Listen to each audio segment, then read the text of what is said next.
Hello my dear students, welcome back to the new session of Object-Oriented Programming Concepts. In the previous session, we have studied about string classes in Java. Today, we will discuss about two important concepts, that is dynamic method dispatch and interfaces in Java.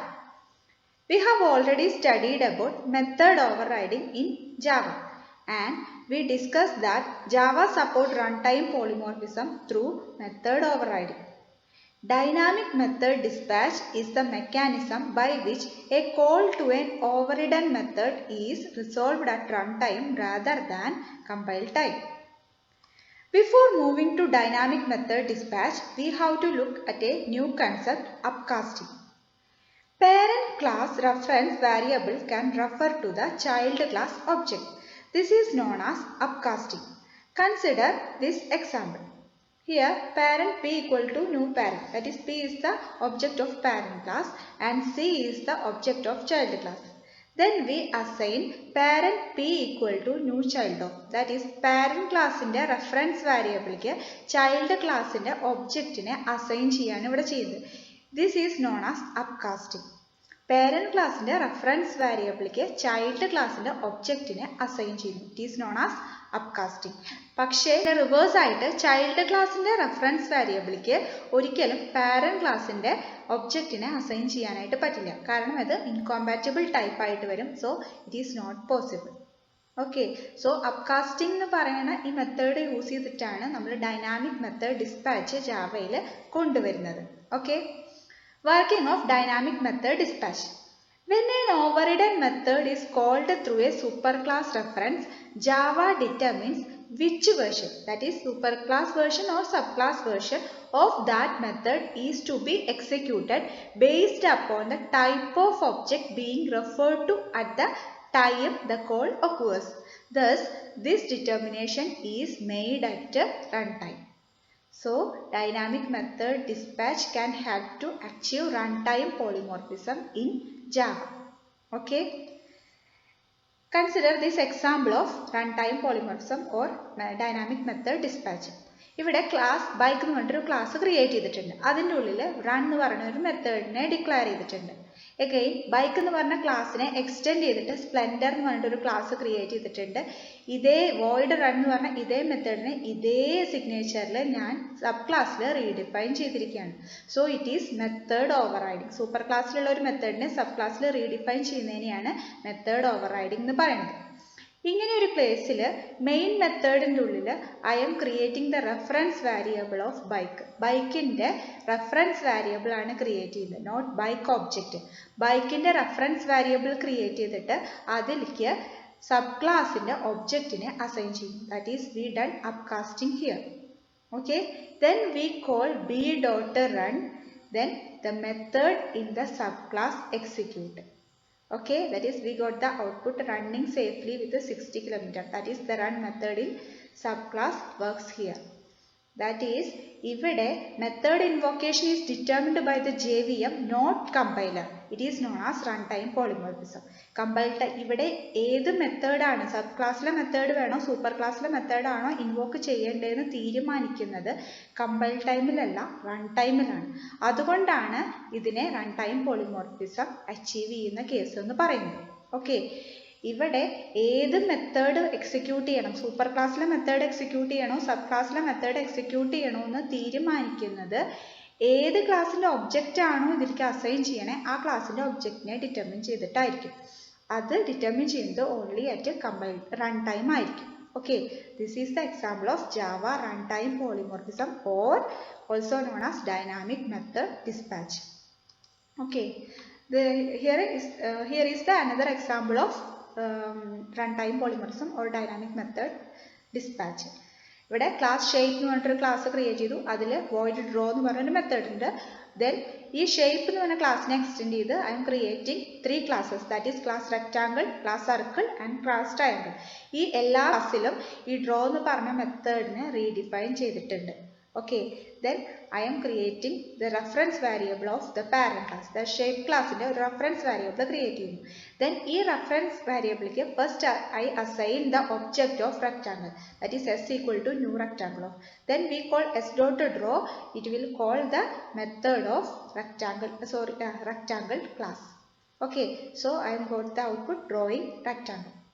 Then next, this reference variable can I assign the object of circle class. Then when calling s.draw, it will call the method of circle class. Okay, that is drawing circle. At last, triangle എന്ന് പറഞ്ഞ ക്ലാസിന്റെ ഒബ്ജക്റ്റിനെ എസിലേക്ക് assign ചെയ്യുന്ന സമയത്ത് then s.draw എന്ന് വിളിക്കുമ്പോൾ triangle എന്ന് പറഞ്ഞ ക്ലാസ്സിലെ draw മെത്തേഡ് എക്സിക്യൂട്ട് ചെയ്യും. That is we got the output as drawing triangle. Okay, that is dynamic method dispatch in Java. Okay. Then next we move to another topic, interfaces in Java. An interface in Java is a blueprint of a class. Interface looks like a class, but it is not a class. An interface can have methods and variables just like the class, but interface consists of only abstract methods and final fields. We have already studied about abstract methods and final fields. So interface is like a class, but it contains only abstract methods and final fields. The interface in Java is used to achieve abstraction.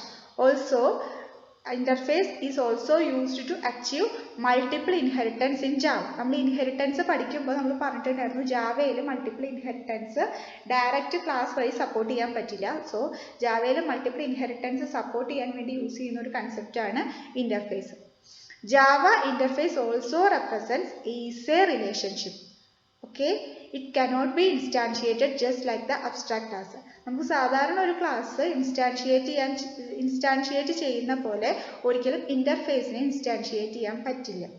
Okay, abstract class ഇൻസ്റ്റാൻഷിയേറ്റ് ചെയ്യാൻ പറ്റാത്തത് നമ്മൾ പഠിച്ചിട്ടുണ്ട്. അതുപോലെ തന്നെ ഇന്റർഫേസിനെ നമുക്ക് direct ആയിട്ട് ഇൻസ്റ്റാൻഷിയേറ്റ് ചെയ്യാനായിട്ട് പറ്റില്ല.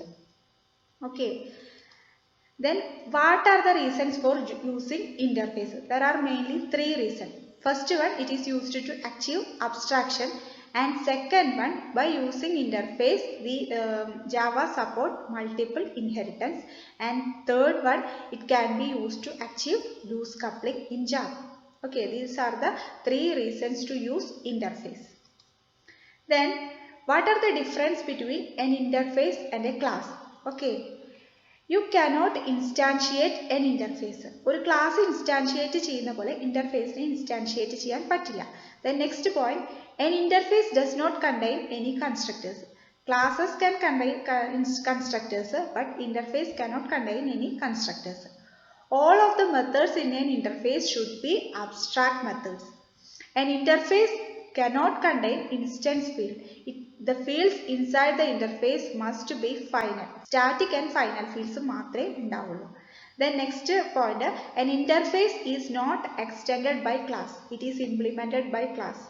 ഒരു ഇന്റർഫേസിനെ നമുക്ക് വേറൊരു ക്ലാസ്സിലേക്ക് എക്സ്റ്റെൻഡ് ചെയ്യാൻ പറ്റില്ല. പകരം ഒരു ഇന്റർഫേസിനെ ഒരു ക്ലാസ്സിലേക്ക് നമുക്ക് ഇംപ്ലിമെന്റ് ചെയ്യാനേ പറ്റുള്ളൂ. Okay, then an interface can extend multiple interface. നമുക്ക് ഒരു ക്ലാസ്സിലേക്ക് മൾട്ടിപ്പിൾ ക്ലാസ്സുകളെ എക്സ്റ്റെൻഡ് ചെയ്യാൻ പറ്റില്ല നമ്മൾ പഠിച്ചു. ദാറ്റ് ഈസ് മൾട്ടിപ്പിൾ ഇൻഹെറിറ്റൻസ് ജാവയിൽ സപ്പോർട്ട് ചെയ്യില്ല. പക്ഷേ ഒരു ഇന്റർഫേസിലേക്ക് we can extend multiple interfaces. Okay, then ക്ലാസ്സസും ഇന്റർഫേസുകളും തമ്മിലുള്ള റിലേഷൻഷിപ്പ് ആണ് പറയുന്നത്. ഒരു ക്ലാസ്സിനെ വേറൊരു ക്ലാസ്സിലേക്ക് നമുക്ക് എക്സ്റ്റെൻഡ് ചെയ്യാം, ബട്ട് ഒരു ഇന്റർഫേസിനെ വേറൊരു ക്ലാസ്സിലേക്ക് വി ഇംപ്ലിമെന്റ്സ്. ഇവിടെ നമ്മൾ യൂസ് ചെയ്യുന്ന കീവേഡ് ആണ് ഇംപ്ലിമെന്റ്സ്. ഓൾസോ ഒരു ഇന്റർഫേസിനെ വേറൊരു ഇന്റർഫേസിലേക്ക് എക്സ്റ്റെൻഡ് ചെയ്യും. These are the relation between classes and interface. Classes can be extended to another class. One interface can be implements to another class, and one interface can be extended to another interface. Okay. Then how to declare an interface? An interface is declared by using interface keyword. ഒരു ക്ലാസ്സിനെ declare ചെയ്യാനായി class keyword use ചെയ്യുന്ന പോലെ ഇന്റർഫേസിനെ declare ചെയ്യാനായിട്ട് നമ്മൾ യൂസ് ചെയ്യുന്ന കീവേഡാണ് interface. അതിന്റെ സിന്റാക്സ് ഇങ്ങനെയാണ്: ഇന്റർഫേസ്, then ഇന്റർഫേസിന്റെ പേര്, then it contains fields and methods. പക്ഷേ ഇന്റർഫേസിൽ ഉണ്ടാവുന്നത് ഓൺലി കോൺസ്റ്റന്റ് ഫീൽഡ്സ് അല്ലെങ്കിൽ ഫൈനൽ ഫീൽഡ്സും ദെൻ അതിലുണ്ടാവുന്ന ഇന്റർഫേസിൽ ഇൻക്ലൂഡ് ചെയ്യുന്ന മെത്തേഡുകൾ എന്ന് പറയുന്നത് അബ്സ്ട്രാക്റ്റും ആയിരിക്കും. അപ്പോൾ ഇന്റർഫേസിലുള്ള ഫീൽഡുകൾ കോൺസ്റ്റന്റും അതുപോലെ ഇന്റർഫേസിലുള്ള മെത്തേഡുകൾ അബ്സ്ട്രാക്റ്റും ഡീഫോൾട്ട് ആയിട്ടാണ്. അതുകൊണ്ട് തന്നെ നമ്മളത് ഡിക്ലെയർ ചെയ്യുന്ന സമയത്ത് നമ്മൾ എക്സ്പ്ലിസിറ്റ് ആയിട്ട് അബ്സ്ട്രാക്ട് എന്ന് പറഞ്ഞ കീവേഡോ അല്ലെങ്കിൽ ഫൈനൽ എന്ന് പറഞ്ഞ കീവേഡോ കൊടുക്കേണ്ടതായിട്ട് ആവശ്യമില്ല. അത് ഡീഫോൾട്ട് ആയിട്ട് ഒരു ഇന്റർഫേസിന്റെ ഉള്ളിൽ ഡിക്ലെയർ ചെയ്യുന്ന സമയത്ത് തന്നെ അതിലെ ഫീൽഡുകൾ ഫൈനൽ ആയിരിക്കും, മെത്തേഡുകൾ അബ്സ്ട്രാക്റ്റ് ആയിരിക്കും. Okay, then this is an example of Java interface. ഇവിടെ ഒരു ഇന്റർഫേസ് പ്രിന്റബിൾ എന്ന് പറഞ്ഞ ഒരു ഇന്റർഫേസ് ക്രിയേറ്റ് ചെയ്തിട്ടുണ്ട്. അതിൻ്റെ ഉള്ളിൽ ഒരു മെത്തേഡിന് ഞാൻ ഡെഫിനിഷൻ കൊടുത്തിട്ടില്ല, only declaration. That is it is an abstract method. ഇന്റർഫേസിൻ്റെ ഉള്ളിലുള്ള മെത്തേഡ് അബ്സ്ട്രാക്റ്റ് ആയതുകൊണ്ട് തന്നെ നമ്മളിവിടെ അബ്സ്ട്രാക്ട് എന്ന് പറഞ്ഞ കീവേഡ് പ്രത്യേകമായിട്ട് യൂസ് ചെയ്യേണ്ട ആവശ്യമില്ല. ദെൻ ഈ ഇന്റർഫേസിനെ ഞാനൊരു ക്ലാസ്സിലേക്ക്, ഒരു ഇന്റർഫേസ് നമ്മൾ ക്രിയേറ്റ് ചെയ്ത് വെച്ചാൽ അതുകൊണ്ടൊരു യൂസ് ഇല്ല. ആ ഇന്റർഫേസിനെ നമുക്കൊരു ക്ലാസ്സിൻ്റെ ഉള്ളിലേക്ക് ഇംപ്ലിമെന്റ് ചെയ്താൽ മാത്രമാണ് നമുക്ക് ആ ഇന്റർഫേസിൻ്റെ ഉള്ള മെത്തേഡുകളൊക്കെ യൂസ് ചെയ്യാനായിട്ട് പറ്റുള്ളൂ. സോ നമ്മൾ ഒരു ക്ലാസ് ക്രിയേറ്റ് ചെയ്തു, A6 എന്ന് പറഞ്ഞൊരു ക്ലാസ്, ആൻഡ് ഇവിടെ യൂസ് ചെയ്യുന്ന കീവേഡാണ് ഇംപ്ലിമെന്റ്സ്, നോട്ട് എക്സ്റ്റെൻസ്. ഒരു ഇന്റർഫേസിനെ ഒരു ക്ലാസ്സിൻ്റെ ഉള്ളിലേക്ക് കൊണ്ടുവരാൻ വേണ്ടി നമ്മൾ യൂസ് ചെയ്യുന്ന കീവേഡാണ് implements. That is class A6 implements the ഇന്റർഫേസിന്റെ പേര് പ്രിന്റബിൾ. ദെൻ നമ്മൾ അബ്സ്ട്രാക്ട് ക്ലാസ്സിൽ പറഞ്ഞ പോലെ തന്നെ ഒരു അബ്സ്ട്രാക്ട് ക്ലാസ്സിനെ വേറൊരു ക്ലാസ്സിലേക്ക് ഇൻഹെറിറ്റ് ചെയ്യുന്ന സമയത്ത് ആ അബ്സ്ട്രാക്ട് ക്ലാസ്സിലുള്ള അബ്സ്ട്രാക്ട് മെത്തേഡ്സിനെല്ലാം നമ്മൾ ഡെഫിനിഷൻ കൊടുക്കണം എന്ന് പറഞ്ഞു. അതുപോലെ തന്നെ ഒരു ഇന്റർഫേസിനെ ഒരു ക്ലാസ്സിലേക്ക് ഇംപ്ലിമെന്റ് ചെയ്യുമ്പോൾ ആ ഇന്റർഫേസിൽ ഏതൊക്കെ അബ്സ്ട്രാക്ട് മെത്തേഡുകൾ ഉണ്ടോ അതിനെല്ലാം നമ്മൾ ഡെഫിനിഷൻ കൊടുക്കണം. സോ ഇവിടെ വോയിഡ് പ്രിന്റ് എന്ന് പറഞ്ഞ മെത്തേഡിന് നമ്മളിവിടെ ഡെഫിനിഷൻ കൊടുത്തു. അതിനുശേഷം മെയിൻ മെത്തേഡിൽ നമ്മൾ ഈ ക്ലാസ്സിന്റെ ഒബ്ജക്റ്റ് ഉണ്ടാക്കി, then call the method, then it will use the output. ഇങ്ങനെയാണ് ഒരു ഇന്റർഫേസ് വർക്ക് ചെയ്യുന്നത്. സോ ഒരു ഇന്റർഫേസ് ക്രിയേറ്റ് ചെയ്തിട്ട് we can extend that interface into a class. Okay, പിന്നെ ഇവിടെ ഒരു വ്യത്യാസം, നമുക്ക് ഒരു ക്ലാസ്സിലേക്ക് ഒരൊറ്റ ക്ലാസ്സിനെ മാത്രമേ എക്സ്റ്റെൻഡ് ചെയ്യാൻ പറ്റുള്ളൂ എന്ന് പറഞ്ഞു. പക്ഷേ ഒരു ക്ലാസ്സിലേക്ക് നമുക്ക് എത്ര ഇന്റർഫേസുകളെ വേണമെങ്കിലും ഇംപ്ലിമെന്റ് ചെയ്യാം. That is class A6 implements printable comma അടുത്ത ഇന്റർഫേസ്, അങ്ങനെ എത്ര ഇന്റർഫേസ് ഉണ്ടെങ്കിലും we can write it by comma. Comma ഇട്ടിട്ട് നമുക്ക് സെപ്പറേറ്റ് ചെയ്തിട്ട് എത്ര ഇന്റർഫേസുകളെ വേണമെങ്കിലും ഒരു ക്ലാസ്സിലേക്ക് നമുക്ക് ഇംപ്ലിമെന്റ് ചെയ്യാനായിട്ട് പറ്റും. സോ ഇവിടെ യൂസ് ചെയ്യുന്ന കീവേഡ് ആണ് implements. Okay, then next example for interface. ഇവിടെ അത് ഇന്റർഫേസ് ഡ്രോയബിൾ എന്ന് പറഞ്ഞിട്ടുള്ള ഒരു ഇന്റർഫേസ് ക്രിയേറ്റ് ചെയ്തു. അതിൻ്റെ ഉള്ള ഒരു അബ്സ്ട്രാക്ട് മെത്തേഡ് ഉണ്ട്, വോയിഡ് ഡ്രോ. ദെൻ ഈ ഇന്റർഫേസിനെ ഇംപ്ലിമെന്റ് ചെയ്തിട്ട് രണ്ട് ക്ലാസ്സിലേക്ക് ഞാൻ ഇംപ്ലിമെന്റ് ചെയ്യണം. ഒരൊറ്റ ഇന്റർഫേസിനെ രണ്ട് ക്ലാസ്സിലേക്ക് ഇംപ്ലിമെന്റ് ചെയ്തു. റെക്ടാങ്കിൾ എന്ന് പറഞ്ഞ ക്ലാസ്സിലേക്കും ഇംപ്ലിമെന്റ് ചെയ്തു, സർക്കിൾ എന്ന് പറഞ്ഞൊരു ക്ലാസ്സിലേക്കും ഇംപ്ലിമെന്റ് ചെയ്തു. ഈ രണ്ട് ക്ലാസ്സിലും ഈ അബ്സ്ട്രാക്ട് മെത്തേഡിന് ഡെഫിനിഷൻ ഞാൻ കൊടുത്തു. ഓക്കെ, ദെൻ അതിനുശേഷം മെയിൻ മെത്തേഡിൻ്റെ ഉള്ളിൽ നിന്ന് I M creating the reference variable of drawable. That is നമ്മൾ അപ്കാസ്റ്റിംഗ് ഒക്കെ പറഞ്ഞ പോലെ തന്നെ ഈ ഇന്റർഫേസിന്റെ ഒബ്ജക്റ്റ് നമുക്ക് ഒരിക്കലും ക്രിയേറ്റ് ചെയ്യാൻ പറ്റില്ല. Only the reference variable, that is drawable d എന്ന് പറഞ്ഞ റെഫറൻസ് വേരിയബിൾ മാത്രം ക്രിയേറ്റ് ചെയ്തു. ആ റെഫറൻസ് വേരിയബിളിലേക്ക് നമ്മൾ സർക്കിൾ ക്ലാസിന്റെ ഒബ്ജക്റ്റിനെ അസൈൻ ചെയ്യുന്നു. That is drawable d equal to new circle of. Then d dot draw എന്ന് വിളിച്ചു കഴിഞ്ഞാൽ ഓട്ടോമാറ്റിക്കലി സർക്കിൾ ക്ലാസ്സിലെ ഡ്രോ മെത്തേഡിനെ ഇൻവോക്ക് ചെയ്യും and we got the output drawing circle. Okay, again ഈ സെയിം റെഫറൻസ് വേരിയബിളിലേക്ക് തന്നെ നമ്മൾ റെക്ടാങ്കിൾ ക്ലാസ്സിന്റെ ഒബ്ജക്റ്റിനെ അസൈൻ ചെയ്യുന്നു. Then we call d.draw, which will execute the method in rectangle class and got the output drawing rectangle. Okay. Then extending interface. നമ്മൾ ഒരു ക്ലാസ്സിനെ വേറൊരു ക്ലാസ്സിലേക്ക് എക്സ്റ്റെൻഡ് ചെയ്യുന്ന പോലെ തന്നെ ഒരു ഇന്റർഫേസിനെ വേറൊരു ഇന്റർഫേസിലേക്ക് എക്സ്റ്റെൻഡ് ചെയ്യുക. അവിടെ നമ്മൾ യൂസ് ചെയ്യുന്ന കീവേഡ് ആണ് extends.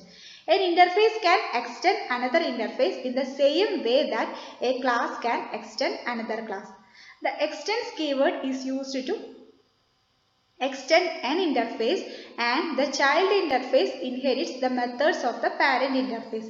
We can extend any number of interface to an interface separated by commas. നമ്മൾ പറഞ്ഞ പോലെ ഒരു ക്ലാസ്സിനെ വേറൊരു ക്ലാസ്സിലേക്ക് എക്സ്റ്റെൻഡ് ചെയ്ത പോലെ ഒരു ഇന്റർഫേസിനെ വേറൊരു ഇന്റർഫേസിലേക്ക് എക്സ്റ്റെൻഡ് ചെയ്ത് കഴിഞ്ഞാൽ ആ പാരന്റ് ഇന്റർഫേസിലുള്ള എല്ലാ ഫീൽഡുകളും മെത്തേഡുകളും എല്ലാം അതിന്റെ സബ് ക്ലാസ്സിലേക്കും ഇൻഹെറിറ്റ് ചെയ്തു വരും. അതുപോലെ ഇവിടെ നോട്ട് ചെയ്യേണ്ട വേറൊരു പോയിന്റ് ആണ്, we can extend any number of interface to n interface separated by commas.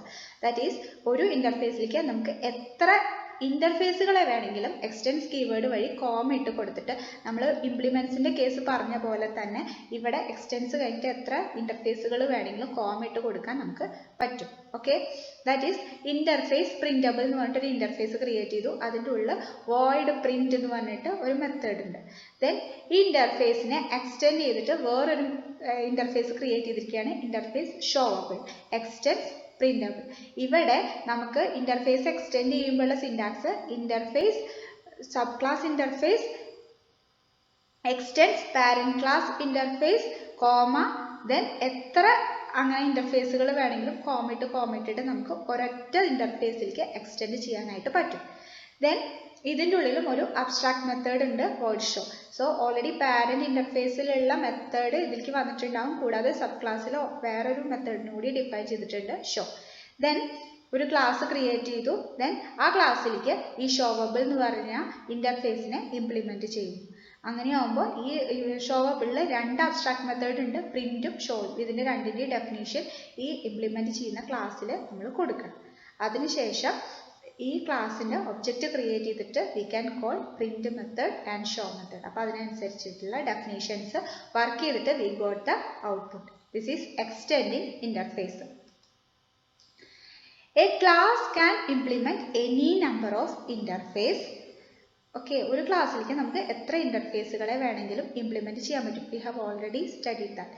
If there are two or more same methods in two interfaces and a class implement both interfaces, implementation of the method once is enough. ഒരു ക്ലാസ്സിലേക്ക് implement ചെയ്യുന്ന രണ്ട് ഇന്റർഫേസിലും ഒരേ method തന്നെയാണ് abstract ആയിട്ട് കൊടുത്തിരിക്കുന്നതെങ്കിൽ അതിന് നമ്മൾ implement ചെയ്ത് കഴിഞ്ഞാൽ ഏതെങ്കിലും ഒരു മെത്തേഡിന്റെ ഡെഫിനിഷൻ മാത്രം നമ്മൾ ഇംപ്ലിമെന്റ് ചെയ്യുന്ന ക്ലാസ്സിൽ കൊടുത്താൽ മതി. ഓക്കെ, നെക്സ്റ്റ് നമ്മൾ പറഞ്ഞു ഇന്റർഫേസിന്റെ ഒരു വലിയ അഡ്വാൻറ്റേജ് ആണ് ജാവയിൽ മൾട്ടിപ്പിൾ ഇൻഹെറിറ്റൻസ് സപ്പോർട്ട് ചെയ്യാനായിട്ട് ഇന്റർഫേസ് ആണ് യൂസ് ചെയ്യുന്നത്. അപ്പോൾ മൾട്ടിപ്പിൾ ഇൻഹെറിറ്റൻസ് എന്ന് പറഞ്ഞാൽ ഒന്നിലധികം പാരന്റ് എന്ന് ഒരു ചൈൽഡ് ക്രിയേറ്റ് ചെയ്യുന്നതാണ് മൾട്ടിപ്പിൾ ഇൻഹെറിറ്റൻസ്. അപ്പോൾ ജാവയിൽ മൾട്ടിപ്പിൾ ഇൻഹെറിറ്റൻസ് കൊണ്ടുവരാൻ വേണ്ടിയിട്ട് രണ്ട് തരത്തിൽ യൂസ് ചെയ്യാം. ഫസ്റ്റ് ഒരു ക്ലാസ്സിലേക്ക് രണ്ട് ഇന്റർഫേസുകളെ ഇംപ്ലിമെന്റ് ചെയ്തിട്ട് നമുക്ക് മൾട്ടിപ്പിൾ ഇൻഹെറിറ്റൻസ് കൊണ്ടുവരാം. അതർവൈസ് ഒരു ഇന്റർഫേസിലേക്ക് രണ്ട് ഇന്റർഫേസുകളെ എക്സ്റ്റെൻഡ് ചെയ്തിട്ടും നമുക്ക് മൾട്ടിപ്പിൾ ഇൻഹെറിറ്റൻസ് ജാവയിൽ കൊണ്ടുവരാനായിട്ട് പറ്റും. Okay, here is an example. Multiple inheritance കൊണ്ടുവരുന്നിട്ടുള്ള ഒരു എക്സാമ്പിൾ ആണ് ഇവിടെ ചെയ്തിരിക്കുന്നത്. രണ്ട് ഇന്റർഫേസുകൾ ക്രിയേറ്റ് ചെയ്തിരിക്കുകയാണ്. ആ രണ്ട് ഇന്റർഫേസിലും ഓരോ മെത്തേഡുകളുണ്ട്. ദെൻ ഒരു ക്ലാസ്, ഈ ക്ലാസ്സിലേക്ക് ഈ രണ്ട് ഇന്റർഫേസിനെയും ഇംപ്ലിമെന്റ് ചെയ്തിരിക്കുകയാണ്. ദാറ്റ് ഈസ് ഒരൊറ്റ സിംഗിൾ ക്ലാസ്സിലേക്ക് രണ്ട് ഇന്റർഫേസുകളെ ഇംപ്ലിമെന്റ് ചെയ്യും. ദെൻ ആ ക്ലാസ്സിൽ നമ്മൾ ഈ രണ്ട് ഇന്റർഫേസിലുള്ള അബ്സ്ട്രാക്ട് മെത്തേഡുകളുടെ ഡെഫിനേഷൻ കൊടുത്തു. ദെൻ ഈ ക്ലാസ്സിന്റെ ഒബ്ജക്റ്റ് ക്രിയേറ്റ് ചെയ്തിട്ട് I call the two methods. Eat എന്ന് പറഞ്ഞ മെത്തേഡിനെയും അതുപോലെ ട്രാവൽ എന്ന് പറഞ്ഞ മെത്തേഡിനെയും കോൾ ചെയ്യുന്നു. സോ നമുക്ക് അതിന് കറസ്പോണ്ടിങ് ആയിട്ടുള്ള ഔട്ട്പുട്ട് കിട്ടുന്നു. So it is an example of multiple inheritance implementation in Java using interface. രണ്ട് ഇന്റർഫേസുകൾ ക്രിയേറ്റ് ചെയ്ത് ആ രണ്ട് ഇന്റർഫേസിനെയും നമ്മുടെ ക്ലാസ്സിലേക്ക് ഇംപ്ലിമെന്റ് ചെയ്തിട്ട് നമ്മൾ മൾട്ടിപ്പിൾ ഇൻഹെറിറ്റൻസ് ജാവയിൽ കൊണ്ടുവന്നിരിക്കുന്നു. ഓക്കെ, അപ്പോൾ ഇത്രയും കാര്യങ്ങളാണ് ഒരു ഇന്റർഫേസിനെ കുറിച്ചിട്ട് മെയിനായിട്ട് നമുക്ക് പഠിക്കാനുള്ളത്. അപ്പോൾ ഇന്റർഫേസ് എന്ന് പറഞ്ഞാൽ ഒരു ക്ലാസ്സിന് സെയിം തന്നെയാണ്, പക്ഷെ ഇന്റർഫേസിൽ ഉണ്ടായിരിക്കുക അബ്സ്ട്രാക്ട് മെത്തേഡും ഫൈനൽ ഫീൽഡ്സും മാത്രമായിരിക്കും. അതുപോലെ ഒരു ഇന്റർഫേസിലേക്ക് എത്ര ഇന്റർഫേസുകളെ വേണമെങ്കിലും നമുക്ക് എക്സ്റ്റെൻഡ് ചെയ്യാം. കൂടാതെ ഒരു ക്ലാസ്സിലേക്ക് എത്ര ഇന്റർഫേസുകളെ വേണമെങ്കിലും നമുക്ക് ഇംപ്ലിമെന്റും ചെയ്യാം. അപ്പോൾ അബ്സ്ട്രാക്ഷൻ സാധ്യമാകുന്നതിനും അതുപോലെ മൾട്ടിപ്പിൾ ഇൻഹെറിറ്റൻസ് ജാവയിൽ ഇംപ്ലിമെന്റ് ചെയ്യാനും നമുക്ക് ഇന്റർഫേസ് എന്ന് പറഞ്ഞ കൺസെപ്റ്റ് യൂസ് ചെയ്യും. Next we move to one more topic, when constructors are called. That is, ഏത് ഓർഡറിലാണ് ജാവയിലെ കൺസ്ട്രക്ടേഴ്സ് എക്സിക്യൂട്ട് ചെയ്യുന്നത്. When a class hierarchy is created, in what order are the constructors for the classes that make up the hierarchy called? The answer is that in a class hierarchy, constructors are called in order of derivation from superclass to subclass. Further, since super must be the first statement executed in a subclass constructor, this order is the same whether or not super is used. If super is not used, then the default constructor of each superclass will be executed. That is, നമ്മളിവിടെ 3 ക്ലാസ്സുകൾ create ചെയ്തിട്ടുണ്ട്. Class A ഉണ്ട്, ആ ക്ലാസ്സിൻ്റെ ഉള്ളിൽ ഒരു constructor ഉണ്ട്. Then class എനെ എക്സ്റ്റെൻഡ് ചെയ്തിട്ട് ഒരു ബി ക്രിയേറ്റ് ചെയ്തിട്ടുണ്ട്, അതിൻ്റെ ഉള്ളിൽ ഒരു കൺസ്ട്രക്ടർ ഉണ്ട്. ദെൻ ബിനെ എക്സ്റ്റെൻഡ് ചെയ്തിട്ട് സി എന്ന് പറഞ്ഞ ക്ലാസ് ക്രിയേറ്റ് ചെയ്തിട്ടുണ്ട്, അതിലും ഒരു കൺസ്ട്രക്ടർ ഉണ്ട്. ആസ് യൂഷ്വൽ നമ്മൾ സിയുടെ ഒരു ഒബ്ജക്റ്റ് ആണ് ക്രിയേറ്റ് ചെയ്യുന്നത്. ഈ ഒബ്ജക്റ്റ് ക്രിയേറ്റ് ചെയ്യുന്ന സമയത്ത് ഓട്ടോമാറ്റിക്കലി കൺസ്ട്രക്ടേഴ്സ് ഇൻവോക്ക് ചെയ്യണം. ഇത് ഏത് ഓർഡറിലാണ് ഇൻവോക്ക് ചെയ്യുന്നതെന്നാണ് പറയണേ. ദാറ്റ് ഈസ് എപ്പോഴും ഒരു super class to sub class അതിൻ്റെ ഡെറിവേഷൻ ഓർഡറിലായിരിക്കും ഒരു ഹൈറാർക്കിയിൽ ക്ലാസ് ഹൈറാർക്കിയിൽ കൺസ്ട്രക്ടേഴ്സ് ഇൻവോക്ക് ചെയ്യുന്നത്. ദാറ്റ് ഈസ് നമ്മൾ സൂപ്പർ കീവേഡ് ഓൾറെഡി പഠിച്ചു കഴിഞ്ഞു. സബ് ക്ലാസ് കൺസ്ട്രക്ടറിൻ്റെ ഉള്ളിൽ നിന്ന് പാരന്റ് ക്ലാസ് സബ് കൺസ്ട്രക്ടറിലേക്ക് വാല്യൂസ് പാസ് ചെയ്യാൻ വേണ്ടിയിട്ടാണ് സൂപ്പർ കീവേഡ് യൂസ് ചെയ്യുന്നത് നമ്മൾ ഓൾറെഡി പഠിച്ചു. സൂപ്പർ കീവേഡ് യൂസ് ചെയ്തിട്ടില്ലെങ്കിൽ പോലും എപ്പോഴും ആ ഓർഡർ പാരന്റ് ടു ചൈൽഡ് എന്ന് പറഞ്ഞ ഓർഡറിലായിരിക്കും. ദാറ്റ് ഈസ് സി എന്ന് പറഞ്ഞ ഒരു ക്ലാസ്സിൻ്റെ കൺസ്ട്രക്ടർ ക്രിയേറ്റ് ചെയ്താലും ഇവിടെ കൺസ്ട്രക്ടർ ഇൻവോക്ക് ചെയ്യുന്നത് പാരന്റ് ക്ലാസ് മുതലാണ്. സോ ആദ്യം എയുടെ കൺസ്ട്രക്ടർ ഇൻവോക്ക് ചെയ്യും, that is inside S constructor. അതിനുശേഷം ബിയുടെ കൺസ്ട്രക്ടർ ഇൻവോക്ക് ചെയ്യും, ദെൻ അതിനുശേഷം സിയുടെ കൺസ്ട്രക്ടർ ഇൻവോക്ക് ചെയ്യും. ഇങ്ങനെയാണ് ഒരു ക്ലാസ് ഹൈറാർക്കിയിൽ കൺസ്ട്രക്ടേഴ്സ് കോൾ ചെയ്യുന്നത്. എപ്പോഴും ഡെറിവേഷൻ ഓർഡറിലായിരിക്കും, that is from super class to child class. Okay, so I am going to wind up today's session. Thank you.